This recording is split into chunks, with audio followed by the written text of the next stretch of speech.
বিটিআৰত উন্নয়ন নেদেখাসকলৰ চকুত কেটাৰেক্ট আছে নাইবা তেওঁলোকে কলা চশমা পিন্ধি লৈছে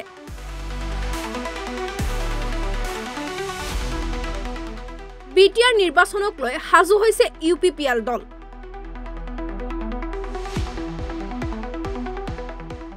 আজি বাক্সা জিলাৰ বাগানপাৰাত ব্ৰহ্মজ্যোতি আশ্ৰমৰ মূল তোৰণৰ আধাৰশিলা স্থাপন কাৰ্যসূচীত অংশগ্ৰহণ কৰি এই ভাষ্য বিটিআৰ অধ্যক্ষ কাতিৰাম বড়োৰ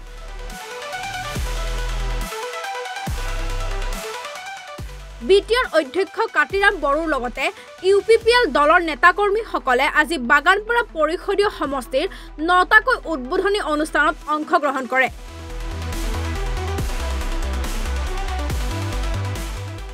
আজি অধ্যক্ষগৰাকীৰ সৈতে কাৰ্যসূচীত অংশগ্ৰহণ কৰে সাধন বৈশ্য অপূৰ্ব দাস অঞ্জন চৰকাৰৰ লগতে দলীয় নেতাকৰ্মীসকলে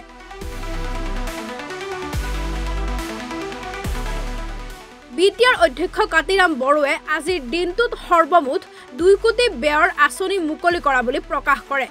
বিটিআৰ অঞ্চলত উন্নয়ন হোৱা নাই বুলি বিৰোধীৰ সমালোচনাৰ প্ৰত্যুত্তৰত কাতিৰাম বড়োৱে কয় বিটিআৰত উন্নয়ন নেদেখাসকলৰ হয়তো চকুত কেটাৰিক হৈছে নতুবা তেওঁলোকে কলা চশমা পিন্ধি আছে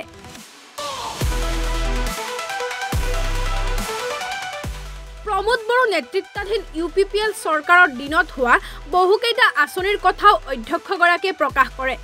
লগতে খৰাং বতৰৰ বাবে বিটিআৰ অঞ্চলৰ কিছু সংখ্যক কৃষকৰ যি সমস্যা হৈছে তাৰ পৰা হকাহ দিয়াৰ বাবে সোলাৰ পাম্প ব্যৱস্থা কৰাৰ পৰিকল্পনাৰ কথাও অধ্যক্ষগৰাকীয়ে কয়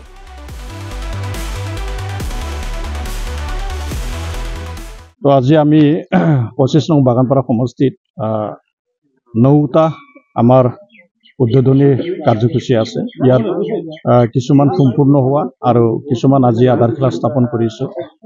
তো ৰাতিপুৱাৰ পৰা আজি আমি দিনজোৰা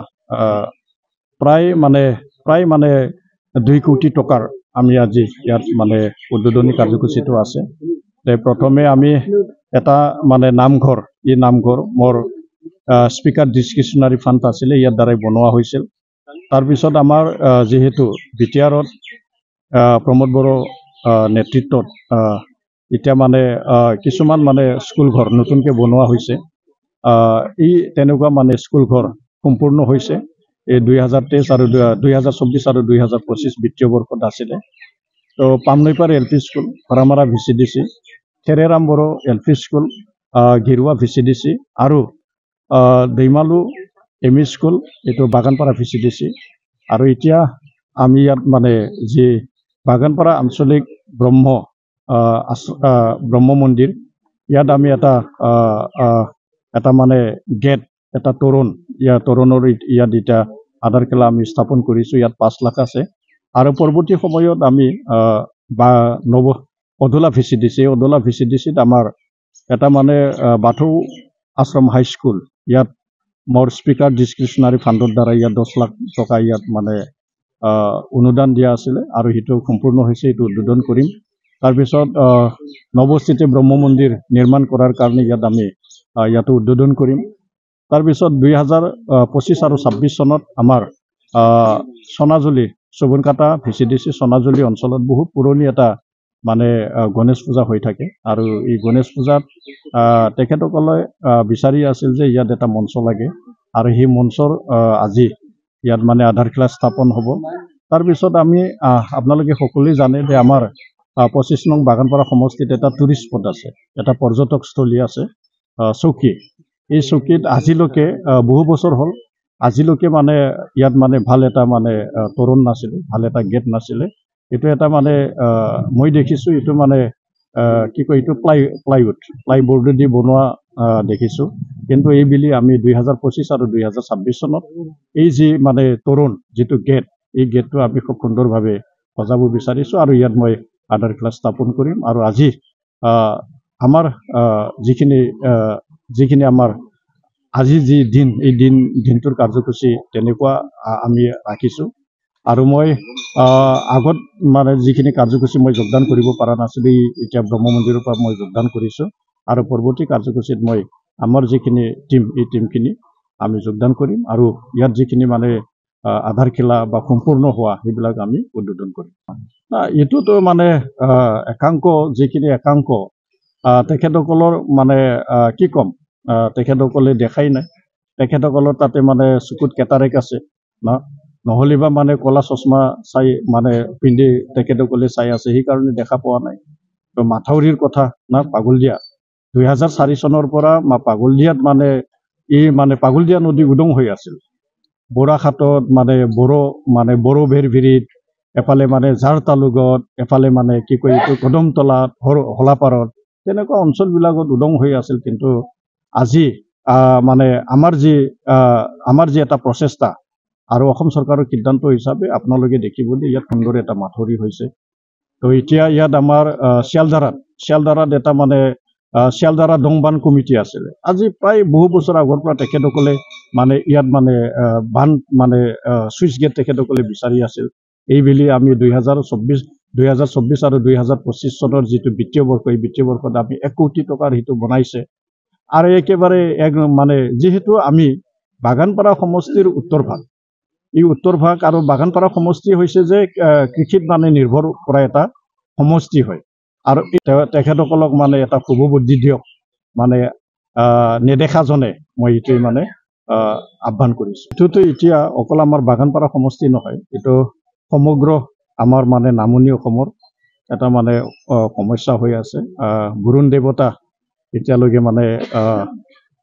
ৰাইজক মানে কিবা কৰা নাই, মৰম কৰা নাই। তো এই হিচাপত ইয়াত যিহেতু মানে কৃষিৰ ওপৰতে ভিত্তি কৰা আমাৰ বাগানপাৰা সমষ্টি, বহুত ঠাইত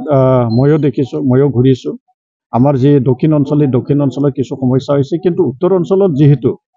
পাগলদিয়া নদীৰ বা মই অলপ আগত কৈছিলোঁ যিটো মানে বান, এই বানৰ ওপৰত নিৰ্ভৰ কৰে। তেখেতসকলে চুবুনকাটা, জপাদং সেইবিলাক খুব সুন্দৰভাৱে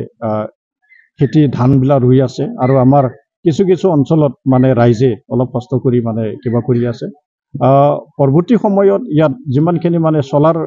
চলাৰ যি ইৰিগেশ্যন, এই চলাৰ ইৰিগেশ্যনৰ প্ৰজেক্টবিলাক ইয়াত মানে আমি প্ৰস্তাৱ দি ৰখা হৈছে। নিশ্চয় আমি এই চলাৰ প্ৰজেক্টবিলাক যেতিয়া আমি ইয়াত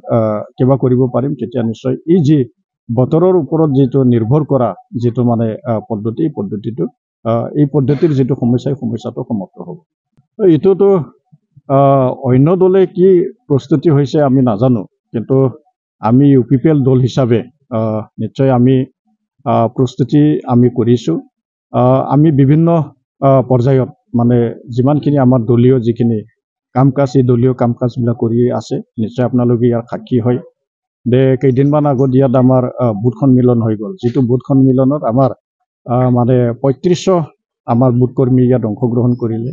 তো সেইদিনা আপোনালোকে দেখা পাইছে 7 তাৰিখে, এইটো জুলাই মাহৰ 7 তাৰিখে ইয়াত ডাঙৰ এটা বেনিফিচাৰী এটা মানে মিট হৈ গ'ল। ইয়াত প্ৰায় মানে 13,000 মানুহ ইয়াত অংশগ্ৰহণ কৰিছে। তো তেনেকুৱা যি এটা প্ৰস্তুতি, তাৰোপৰি আমাৰ কৰ্মকৰ্তাসকলে ৰাইজক যি এটা মানে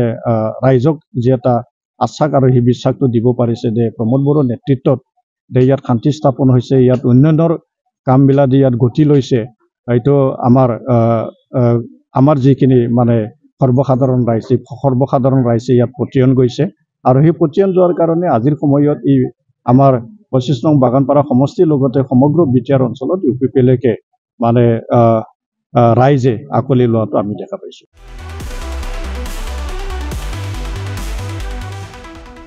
news desk report, Republic north east.